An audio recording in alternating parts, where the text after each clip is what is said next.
Hello बच्चों, चलिए प्रश्न को देखते हैं। प्रश्न है क्रमशः m1 तथा m2 द्रव्यमान के दो गोले a तथा b आपस में टकराते हैं। प्रारंभ में a स्थिर तथा b v वेग से x अक्ष के अनुदिश गतिमान है।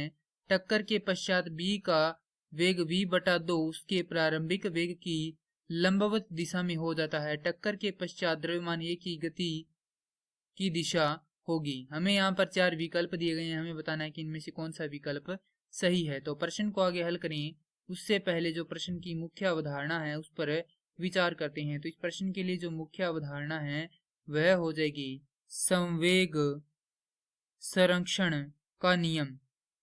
तो संवेग संरक्षण के जो नियम का गणितीय रूप है वह होता है कि प्रारंभिक संवेग बराबर होता है अंतिम संवेग के। अब जो प्रश्न दिया गया है उसे हम चित्र द्वारा समझते हैं। तो मान लेते हैं कि यह हमारे पास एक पिंड है या गोला है जिसका नाम देते हैं हम B, और यह हमारे पास एक गोला है जिसका नाम है A का द्रव्यमान है हमारे पास m1 और B का द्रव्यमान है हमारे पास m2। अब जो पिंड B है वह क्या है, v वेग से x अक्ष की दिशा में गतिमान है और वह क्या करता है, पिंड A से टक्कर करता है। परंतु पहले जो पिंड A है वह क्या स्थिर है, अर्थात इसका वेग क्या है, प्रारंभिक स्थिति में 0 है। अब टक्कर के पश्चात जो हमारा पिंड B है वह क्या होता है, लंबवत दिशा अर्थात y अक्ष के अनुदिश गति करना शुरू कर देता है और उसका वेग क्या हो जाता है, v/2 हो जाता है। क्योंकि अब इसकी दिशा परिवर्तित हो चुकी है तो ये हो जाएगा j कैप और ये है vi कैप, क्योंकि ये x अक्ष के अनुदिश है। अब यहाँ पर मान लेते हैं कि टकराने के बाद जो पिंड A है वह x अक्ष से थीटा कोण पर गति करना प्रारंभ कर देता है। तो हमें यहाँ पर यह बताना है कि यहाँ पर जो इसका जो थीटा है उसका मान क्या होगा।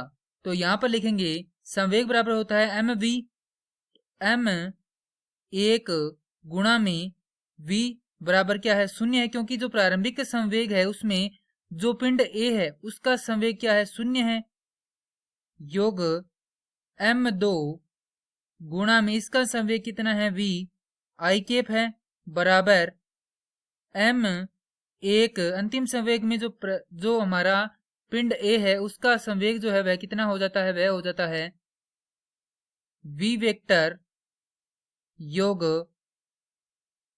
जो हमारा पिंड B है उसका द्रव्यमान m2 गुणा में वेग हो जाता है उसका v/2 j के।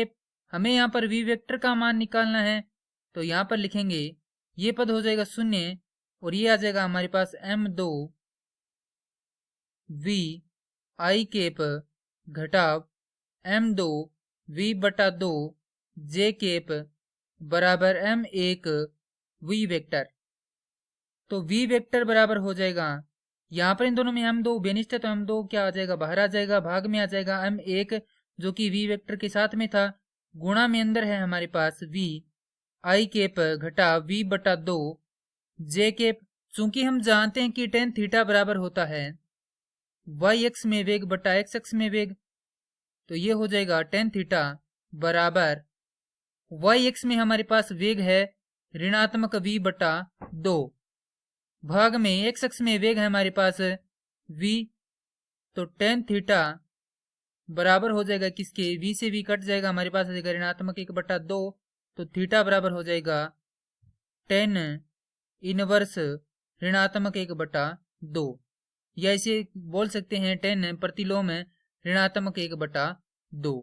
चूंकि थीटा कोण किसके सापेक्ष बना रहा है, किसके साथ बना रहा है, x अक्ष के साथ, तो यहां से x अक्ष के साथ कोण थीटा बराबर हो जाएगा tan प्रतिलोम ऋणात्मक 1/2, और यही क्या है, हमारे प्रश्न का उत्तर है। और यह उत्तर दिए गए विकल्पों में से विकल्प डी से मिलान करता है, तो प्रश्न के लिए सही उत्तर होगा विकल्प डी। मैं आशा करता हूं कि यह प्रश्न आपको समझ में आया होगा। धन्यवाद।